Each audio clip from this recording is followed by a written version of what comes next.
Leonard woke up every morning with a heavy heart. Every day he went to work, hoping for a spark of kindness, but all he received was ridicule. At the office, his coworkers whispered and laughed behind his back. Even in his small community, people called him a loser. One gloomy morning, as Leonard walked to his dull job, his coworker Mark sneered at him. "Another day for the loser, huh, Leonard?" Leonard only sighed and kept walking.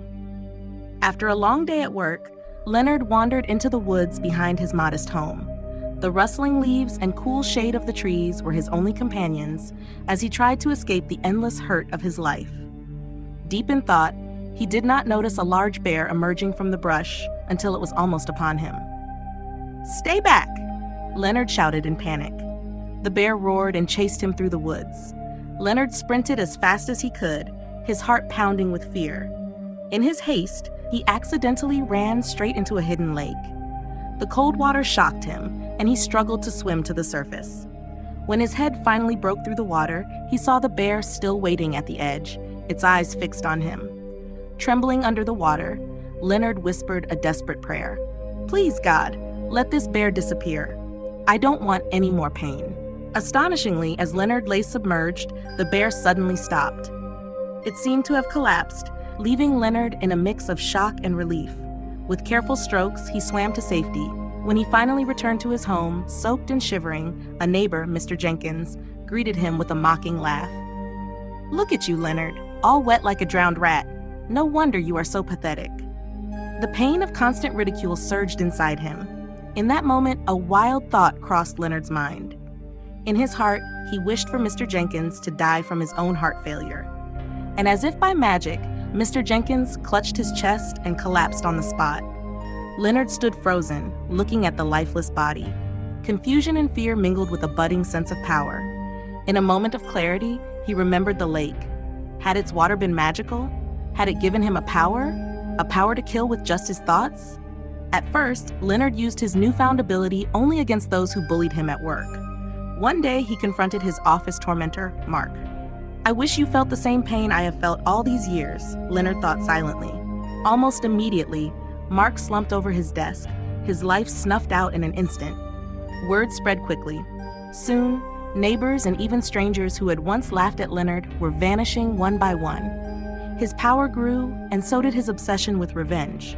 With each loss, Leonard's heart hardened a little more, and he began to see the world not as a place for healing, but as a stage for his dark reign. Leonard's rise in terror soon reached beyond his town. Leaders from other countries began to fear him. In a secret meeting, a spy named Elena was sent by a distant government determined to stop this mysterious man.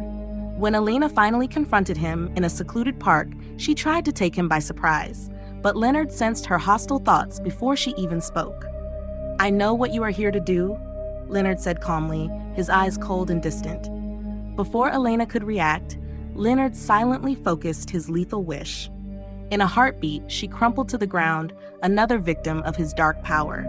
It seemed nothing could stop him, until one fateful day when heavy rains broke the town's dam. The resulting floodwaters mixed with the magical water from the lake, spreading its mysterious properties far and wide. People across town, once ordinary and powerless, discovered they too could kill with their thoughts. Panic and chaos erupted as neighbors turned on each other. In the chaos, a group of superpowered citizens gathered and decided that Leonard had to be stopped. In a dramatic twist, the first target of these newly empowered people was Leonard himself.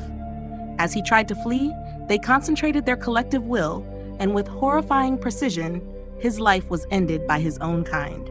The magical water became an object of dark fascination. People, driven by anger and resentment, deliberately touched the water to gain its power. Soon, conflicts escalated into full-blown war. Towns fought against towns, and families were torn apart as the power to kill with thought spread like wildfire.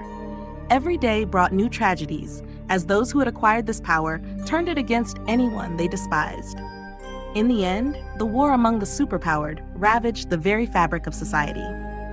One by one, the wielders of this terrible power fell, consumed by their own hatred and revenge.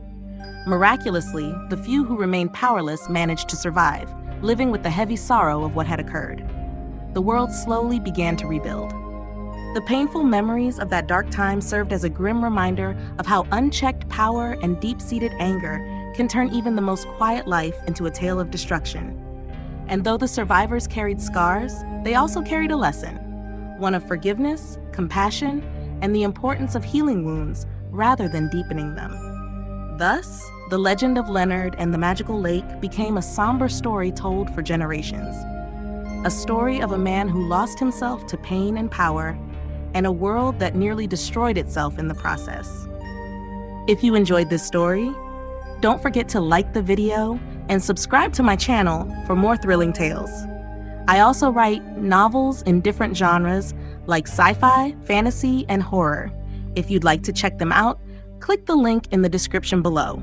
Thank you for watching, and stay tuned for more exciting stories.